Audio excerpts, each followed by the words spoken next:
Welcome to the PharmaSource podcast. Today's episode is an interview with Jessica Brantley, Senior Manager of External Manufacturing for Sonoma Biotherapeutics, a Seattle-based cell therapy company working to cure autoimmune and inflammatory diseases. Jessica has a wide range of experience at companies such as Novartis and 10 years at Fujifilm Diosynth, where she was a program manager for the CDMO, working with a wide range of clients. She explains what's involved with being responsible for external manufacturing in the fast-moving cell therapy space, how to act as the bridge between the business and outsourcing partners, and how she sees the technology developing. Jessica, welcome to the PharmaSource podcast. Really good to see you today. Thank you. Great to be here. I wonder if you could give us a bit of an overview about your career to date, please. Worked in many different areas within pharma, including fairly well-known companies such as Novartis along the way, and about 10 years within Fujifilm Diosynth before where you are today, before making the move from the CDMO space into external manufacturing. So I suppose poacher turned gamekeeper. If you just walk us through your journey so far, please. Sure. I feel like I'm very fortunate to have a pretty dynamic and diverse career path. I started doing chemical engineering for my undergrad degree. Unfortunately, I graduated during a recession here in the United States, but that kind of forced me to accept a job in manufacturing as a technician since there were no entry-level engineering jobs available for me.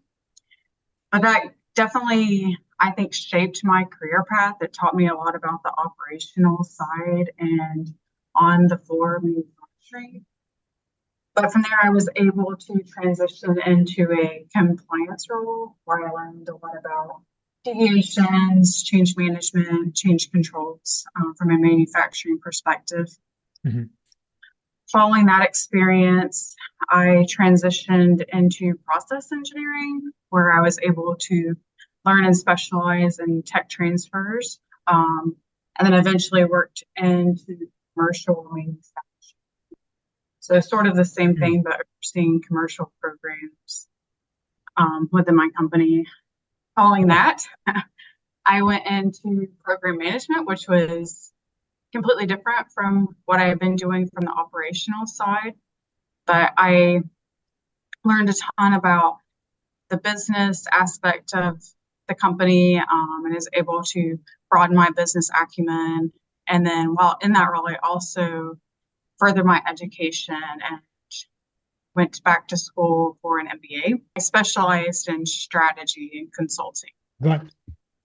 And then while doing that, I also transitioned out of biologics into cell therapy. So I'm now working as an external manager for a cell therapy company, going back into the operations role and overseeing CDMO sites and helping cultivate our relationships with contract partners. On the MBA, what perspective do you think that's given you? It definitely does.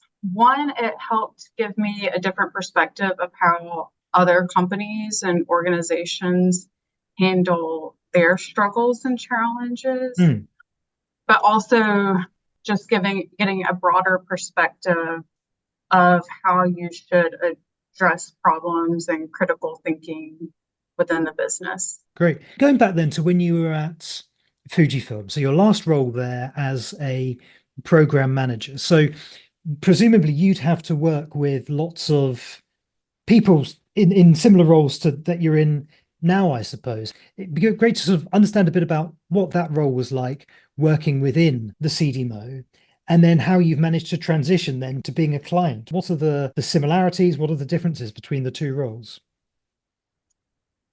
Yes, it was a challenge, but I also felt like I had a leverage having the manufacturing and technical background. Being in the program management role, I was able to leverage that in some of our contract negotiation and discussions. And also, I think it really helped develop relationships and the transparency side For instance, I was over a huge program that had some technical challenges, but I was able to be like, hey, like this is the stuff we see on the floor.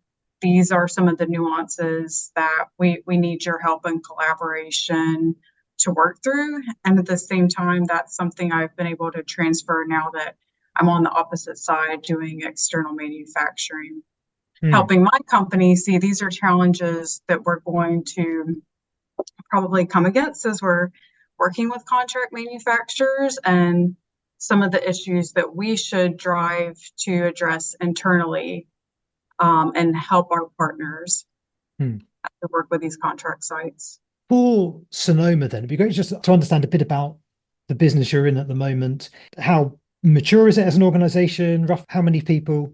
Yes. So I've been with Sonoma going on 2 years, actually starting next month. I believe this time we have about 150 employees. But I would say from a startup perspective, we've done a ton to give us some structure within the organization. Have some great investors in that aspect. And then again, with our CDMO collaboration, we've worked pretty robustly to help to make sure that that's been great within our tech transfers and everything else. Was there anyone in a similar outsourcing external manufacturing there before you joined? Yes, we have pretty diverse background within our company to help with that. We do have, some academia that have really helped with our development and in regards to the science aspect. But as far as the operational side, I think we have really good experience to drive that collaboration with our contract and CDMO partners. Yeah, great. So you mentioned that one of the things you've had to do since joining Sonoma is to help your company to sort of see and get ahead of some of the challenges around manufacturing. Could you give us any examples of that, please? How have you had to educate and lead internally in getting ahead of external manufacturing challenges? Sure. I think the biggest part is the relationship development. Some of the CDMOs that we've worked with, I think just in general, cell therapy being a newer space within the industry is one thing, but also helping build those relationships and internal and both external coaching. I think that's one thing that I have a leverage within our sites, is helping my internal team members understand the contract side, but also helping the contract sites with their manufacturing. And within building those relationships, we've earned trust, more transparency. We're able to coach them with the operational side, the quality side, and everything else to really, really drive that collaboration and transparent communication. Because cell and gene therapy is still at such a new stage, do you find that brings any specific challenges with it? I think one of the biggest challenges for me in particular is going from the large scale biologics into more of a specialized therapy in the patient side. I know one thing we've had to be very aware of is our scheduling around with patients, getting apheresis sites up to speed, and then collaborating that along with our contract sites. It'd be good to understand a bit about the types of therapies that you are developing at the moment and where you're at in terms of your pipeline. Sure. So we are focused on autoimmune diseases, and currently we work with autologous donors, so meaning that our patients are our source, and also our primary customer. So the patients donating their cells, and then we're transfusing back to that same patient. And like I said, we're doing autoimmune diseases right now. We are focused on rheumatoid arthritis. We've received our IND approval and then working on our phase 1 clinical manufacturing. Given that, does that lead to any non-standard working arrangements with contract service providers? It's not so simple as within biologic or small molecules. How have you had to flex and adapt your relationship with external manufacturing partners? Right. So of course the scheduling piece is one challenge or hurdle that we work through. We have to have a very dynamic scheduling with our contract sites. Okay. Our goal is to have 2 patients per month since we can only have 2 apheresis. But then as we onboard different indications, we're trying to work around that. Finding the right partner for this is so critical, and really affects everyone in the company. What considerations would you say are most important for that, and how do you go about balancing the various different priorities such as speed to market, cost, flexibility? What process do you go through? Yeah, of course, we have to look at all of those. I think the CDMO's expertise and credibility within the industry are huge things as well. From my perspective, from the operations side, I would say that a lot of it is intangible criteria, having those transparent and open lines of communication. But also understanding internally where we are and what our needs and expectations are within the company. So for example, if we're going to do a straightforward tech transfer without process development from the CDMO, then I think internally we should work on having detailed process records and also providing technical oversight within the contract company that can support their process.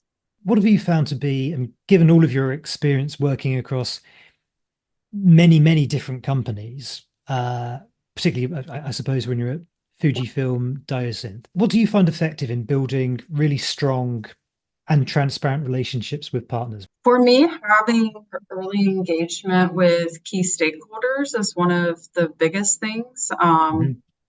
For instance, when I was in program management, it was great to have me in all of the discussions. But even more than that is having one-on-one meetings and collaboration with those stakeholders. So, for instance, if I'm coming in from an operational side, I want to talk to the manufacturing group and understand their challenges, their resource modeling. Do they have a 24/7 manufacturing staff? Are they doing more on-call things when we're working outside of typical business hours?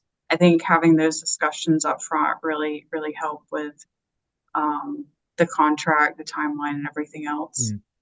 Is there any advice you could share for people who want to punch above their weight, if you like, so that not all of the attention goes to the big and the medium-sized pharma companies, and you get the attention that you feel you deserve? How do you build that in? Right. Again, I think that goes back to understanding the challenges within the CDMO. So, for instance, maybe they don't have the most robust quality team or needs help driving their deviations, change control, process records, what have you. Then that's something that we can help as external partners, providing that extra oversight and support.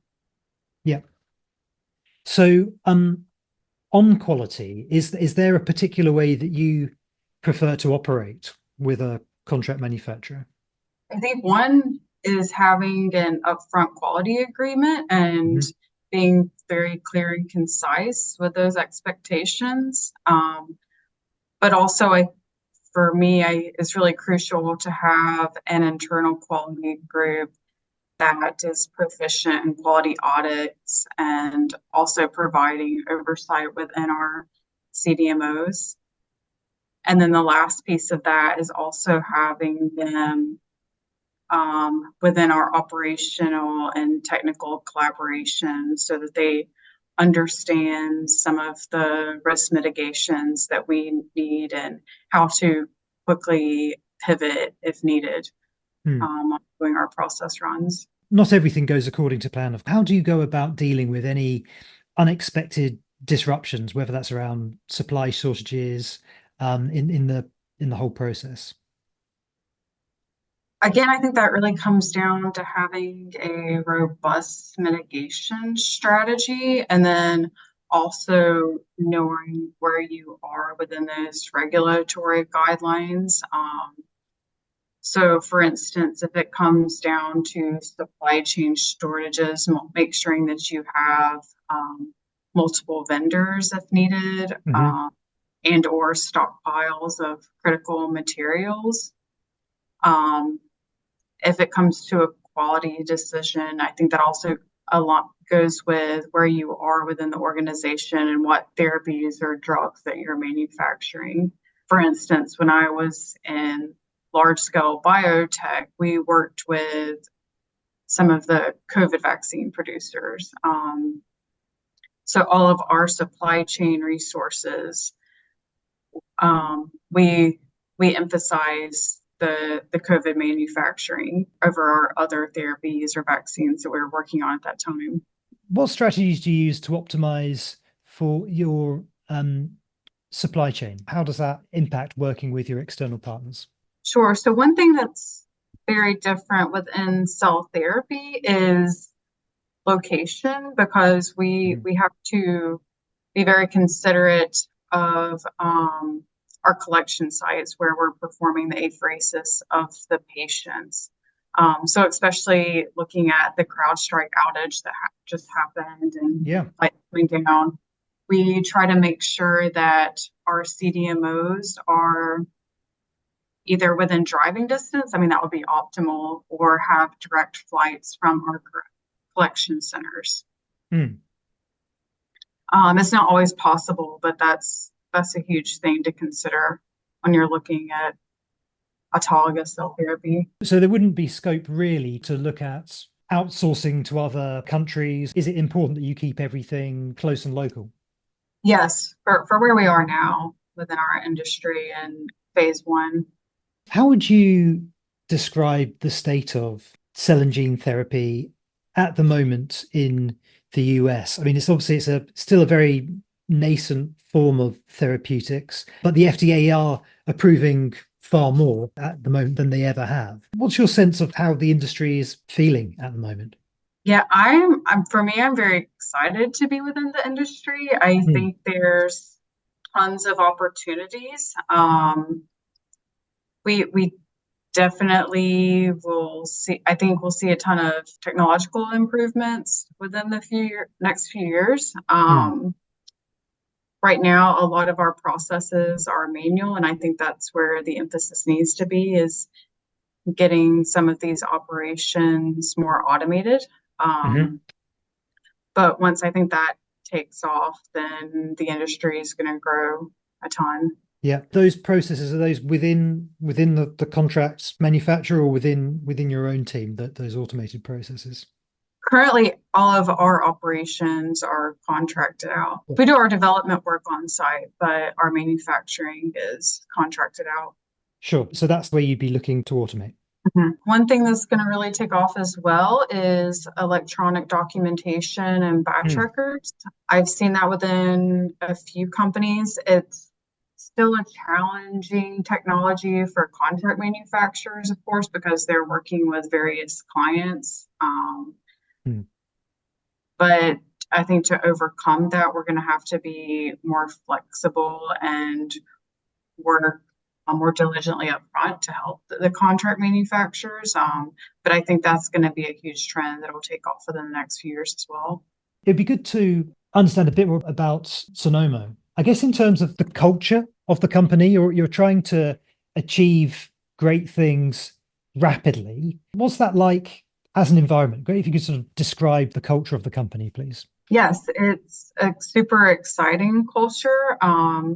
I think I mentioned before, we have pretty diverse backgrounds. For instance, I come from large-scale pharma and have worked within contract manufacturing for almost 10 years. I have other colleagues that have more of an academic background. And then, of course, a ton with cell and gene therapy experience, but it leads to a very collaborative, creative environment. Along with that, we have quite a few females in leadership positions, which has also shaped our working environment. For me, seeing that representation is very motivating and empowering within our organization. What difference would you say it makes having that female leadership? Yeah, I definitely see more empathy and emotional intelligence in a lot of our discussions. And then along with that is just more work-life balance.